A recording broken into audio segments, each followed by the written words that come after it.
Oh, hai guys. Tunggu. Kita ganti baju dulu yuk. Oh, hai.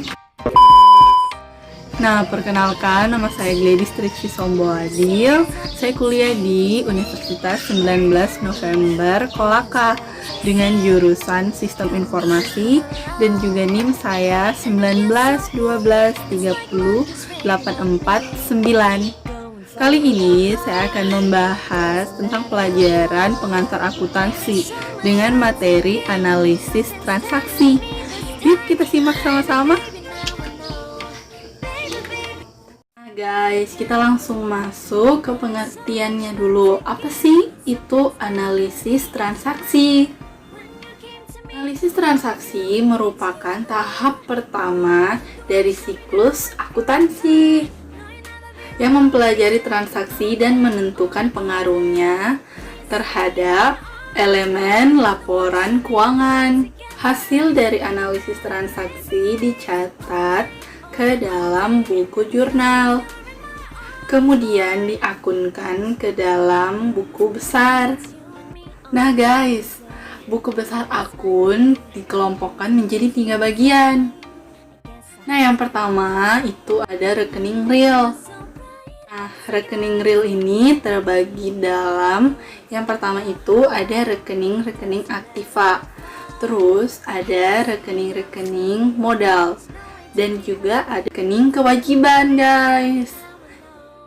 Nah, yang kedua ada rekening nominal. Yang kedua ini juga terbagi atas 2, yaitu yang pertama rekening pendapatan dan juga rekening biaya. Untuk yang terakhir atau yang ketiga itu ada rekening pengambilan pribadi. Nah guys, sekarang kita akan membahas lagi pemberian nomor akun atau kode rekening. Nah, seandainya rekening yang terdapat dalam buku besar itu memiliki cukup banyak jumlah, maka rekening biasanya diberikan kode berupa nomor. Nama-nama rekening beserta kodenya disusun dalam suatu kode rekening. Oke, kita langsung lihat contohnya. Nah, ini adalah contoh misalnya perusahaan Randy.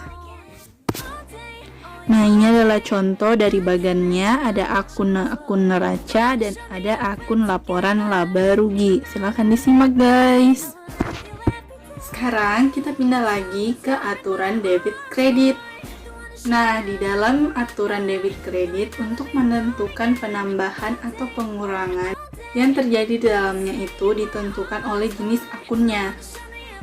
Untuk akun penambah akan dicatat di sisi yang lain, dan juga untuk akun pengurangan akan dicatat di sisi yang lain. Untuk lebih jelasnya kita lihat dulu bagan berikut ini guys. Nah, ini ada sedikit gambaran dari bagannya, bisa kalian lihat sendiri. Sedangkan ini adalah contoh tabel aturan debit kredit. Kalian juga bisa lihat di sini ada siklus akuntansi. Kalian tinggal jeda dan pelajari. Sekarang guys, yang akan kita bahas yaitu adalah periode akuntansi. Suatu periode yang dilakukan itu untuk mengetahui keberhasilan dari perusahaan tersebut. Jangka dari periode akuntansi itu umumnya 1 tahun, dari awal 1 Januari sampai 31 Desember. Namun biasanya manajemen dari suatu perusahaan itu tidak sabar untuk melihat kemajuan dari perusahaannya. Untuk itu, perusahaan dapat membuat jurnal sebelum periode itu berakhir. Biasanya setiap akhir bulan atau setiap akhir kuartal. Sekarang kita masuk ke penjurnalan. Jurnal adalah suatu catatan kronologis dari suatu transaksi. Manfaat dari membuat jurnal itu ada 4. Yang pertama, jurnal merupakan alat untuk melihat catatan kronologis sehingga dapat memberi catatan yang lengkap kepada perusahaan. Yang kedua, jurnal dapat dipecah-pecah menjadi jurnal khusus dan dapat dikerjakan oleh beberapa orang secara bersamaan. Yang ketiga, bila transaksi langsung dicatat ke dalam buku besar dan terjadi kesalahan dalam pencatatan, maka akan sulit untuk ditemukan. Yang terakhir atau yang keempat, jurnal dapat menggambarkan pos-pos yang terpengaruh oleh suatu transaksi. Untuk contoh jurnal kita langsung lihat. Nah, ini adalah contoh jurnal. Sedangkan ini adalah prosedur yang harus kita ikuti ketika kita mau menjurnal. Nah, ini adalah contoh lebih jelasnya. Silakan kalian jeda dan kalian lihat. Ini transaksi. Ini adalah jurnalnya. Kalian tinggal jeda aja untuk lebih jelasnya ya guys. Nah, selanjutnya ada posting.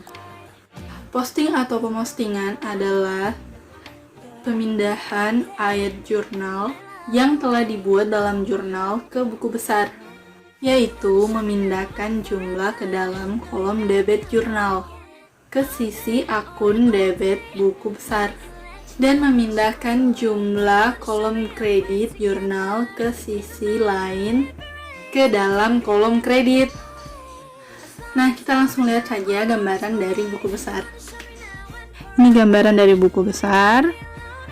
Ada piutang, ada perlengkapan dia catat, ada sewa dibayar di muka.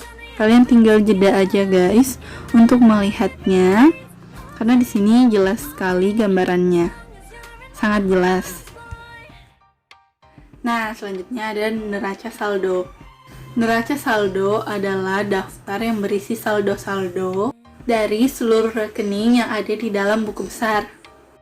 Untuk proses pembuatan neraca saldo, kita langsung simak di video selanjutnya. Nah, ini adalah proses pembuatan neraca saldo. Ada 3 tahapan, jadi silahkan kalian baca guys. Ini adalah contoh kecil dari neraca saldo. Nah, yang terakhir ada kesalahan dalam pembukuan guys. Seperti apa kesalahan-kesalahan itu? Kita simak. Kesalahan pembukuan dapat terjadi di setiap tahapan akuntansi. Nah, besarnya selisih jumlah debit kredit bisa menjadi kesalahan. Misalnya selisihnya itu 2.500. Maka kemungkinannya adalah lupa membukukan suatu jumlah di buku besar. Ada juga kesalahan letak angka. Misalnya angka seharusnya adalah 485, tetapi telah ditulis 458. Kesalahan lainnya lagi adalah kesalahan meletakkan koma, sehingga membuat jumlahnya berbeda. Nah guys, itu tadi penjelasan singkat dari analisis transaksi. Semoga video ini dapat kalian mengerti dan juga dapat kalian pahami dan dapat kalian terapkan untuk tidak melakukan kesalahan dalam analisis transaksi. Semoga video ini berguna untuk kalian semua yang menonton, dan terima kasih untuk waktunya telah menonton video ini.